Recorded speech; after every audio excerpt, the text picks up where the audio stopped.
દર્શક મિત્રો, અમોને આપને જણાવતા આનંદ થાય છે કે આજના સમયમાં હવા, પાણી અને ખોરાક શુદ્ધ ન મળવાના કારણે કોઈની કોઈ બીમારી એના શરીરમાં આવી જ જાય છે અને વર્ષો સુધી દવા લેવા છતાં માત્ર દવા લેવાથી જ બીમારી કંટ્રોલ રહે છે. દવા બંધ થાય તો ઘણા બધા અંગો ખરાબ થઈ ચૂક્યા હોય છે.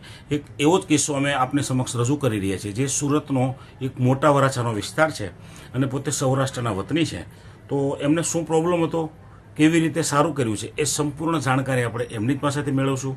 શું નામ છે આપનું? ચંપાબેન. તમે રહ્યો છો અહીંયા સુરતમાં કયા વિસ્તારમાં? મોટા વરાસા સૌરાષ્ટ્ર ટાઉનશીપમાં A7 ચોથા માળે. ચોથા માળે તમારો ફ્લેટ છે અને A7 building Saurashtra township, Sudama Chowk. આ પૂરું એડ્રેસ. સૌરાષ્ટ્રમાં કયું વતન છે તમારું? અમારું ભાવનગર. આમ અમે શાકપરના પણ વર્ષોથી ભાવનગર રહી. મૂળ શાકપુર ગામ, ગારીધાની બાજુમાં, અને ભાવનગર રહ્યો છો. ભાવનગર. હવે વાત કરો તમારી તકલીફની. તમને તકલીફ શું થઈ હતી? મને 25 વર્ષ પહેલા ડાયાબિટીસ આવ્યો. 25 વર્ષ પહેલા? 25 વર્ષ એટલે 25 વર્ષ આ 26 હાલે છે. બરાબર.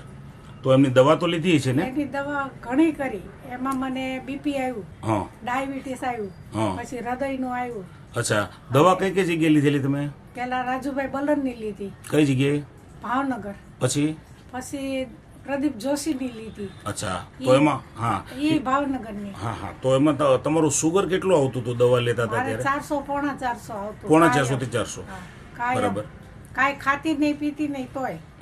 તમારે દવા કેટલીક ચાલુ હતી? મારે એક ટાઈમની 11 ટીકડી. એક ટાઈમની 11 ટેબ્લેટ લેતા હતા. અને ઇન્સ્યુલિન 20 સવારે ને 20 સાંજે. છેલ્લે ઇન્સ્યુલિન પણ તમારે લેવા પડતા હતા? 1 વર્ષ લીધા. 1 વર્ષ લીધા. અચ્છા.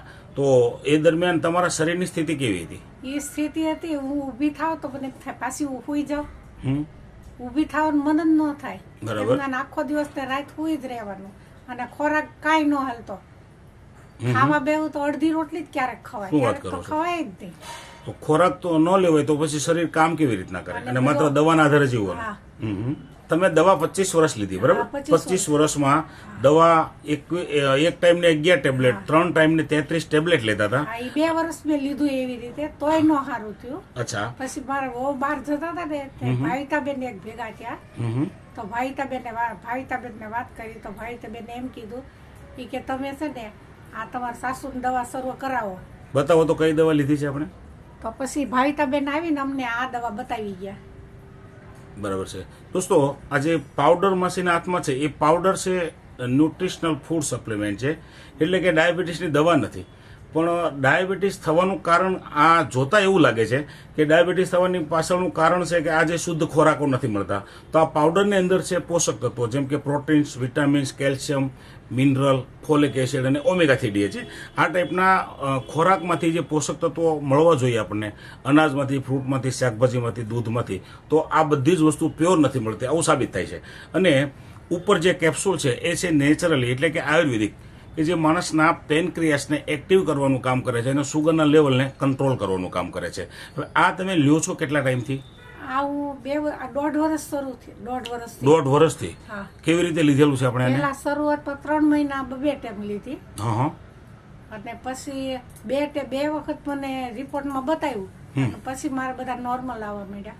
પછી આજ સવારે તો કાલ સવારે લઉં. હવે એક ટાઈમ લ્યો છો? એક જ ટાઈમ. 1 ચમચી પાવડર ને 1 કેપ્સ્યુલ. ઓકે. તો હવે આમ શરીરમાં તમને સ્ફૂર્તિમાં કેવું લાગે છે? સ્ફૂર્તિમાં અત્યારે હું ઘરનું કામ બધું કરું છું. મારી નેક્સ્ટ વર્કમાં જાય છે એટલે ઘરનું કામ મારી માથે જ તે બધું. બરાબર છે. છોકરા રાખવાના, બધે વ્યવહારમાં સાચવવાનું, ઘરનું કામ. બરાબર છે. તો પહેલા ઘરકામમાં કેવું થતું હતું? ઘરમાં ઘરકામ કરી જ નહોતી. 2 વર્ષ તો હું ખાટલામાં રહી. એવું છે? તો અચ્છા.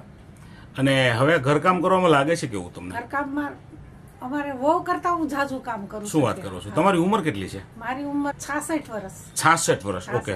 66 વર્ષની ઉંમરે 25 વર્ષ જે ડાયાબિટીસની બીમારીના કારણે તમારા શરીરને એકદમ કમજોર કરી દીધું હતું.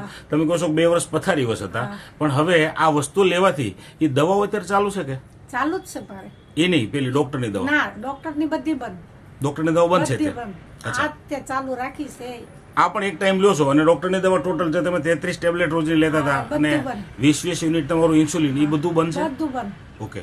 અને આ વસ્તુ લેવાથી હવે આમ તમને સંતોષ કેવો લાગે છે? મને સંતોષ અત્યારે હું પહેલા જ હતી ને એવી જ હાજર થઈ ગઈ છું. મતલબ 25 વર્ષ પહેલા હતા એવા સારા થઈ ગયા છો, આવું તમારું કેવું છે?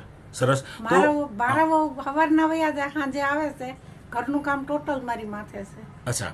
બીજું જે લોકો તમારો વિડીયો જોશે એને તમારો આ વિડીયોના માધ્યમથી સંદેશ શું છે લોકોને એટલે આ એમ વસ્તુ કે માટે? આ વસ્તુ તમે ચાલુ કરો તો તમને બધાને સારું થઈ જશે. બરાબર છે. મારે 25 વર્ષની બીમારી અત્યારે વહી ગઈ છે. 25 વર્ષ જૂની બીમારી કમ્પ્લીટ સારી થઈ ગઈ છે. હા, સારી. તો લોકોને પણ આ સંદેશ તમે પાઠવવા માંગો છો, બરાબર? પરિણામથી તમને તો સંતોષ ને? સરસ બધાને વિનંતી કરું છું કે આ દવા શરૂ કરજો. સરસ. આ સમાજને તમારો સંદેશ છે. હા. હા, તો જે જાણકારી તમે આપી છે એ બદલ તમારો ખૂબ ખૂબ આભાર.